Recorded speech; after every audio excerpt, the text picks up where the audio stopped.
ASUS ROG Strix Scar 18 2025 RTX 5090 review. Let's talk about the benchmark and the gaming testing.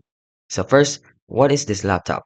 It is a flagship class 18-inch gaming laptop 2025 model paired with an Intel Core Ultra 9 275HX CPU with an NVIDIA GeForce RTX 5090 laptop GPU, designed to deliver desktop-class performance in a laptop form factor.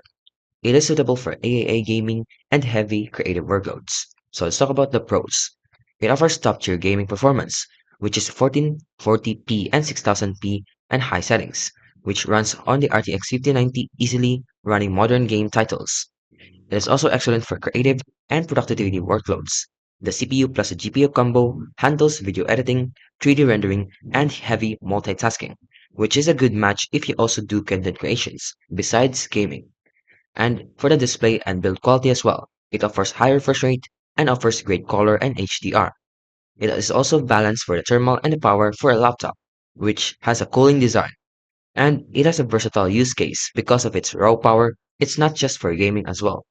Now for the cons though, it can be extremely expensive and heavy.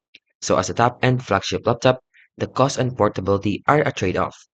And the battery life is poor under load, so it could get losing power easily. Although it has a large power, it may run out of battery easily. And there are some potential overkill for casual users. So if you don't do that heavy gaming much or don't do video editing much, then it might be an overkill. So overall, it is among the most powerful gaming laptops you can buy right now. It offers excellent gamers who wants high FPS and high settings performance for creative needing GPU accelerated workloads. If you like this video, don't forget to like, subscribe, and turn on the notifications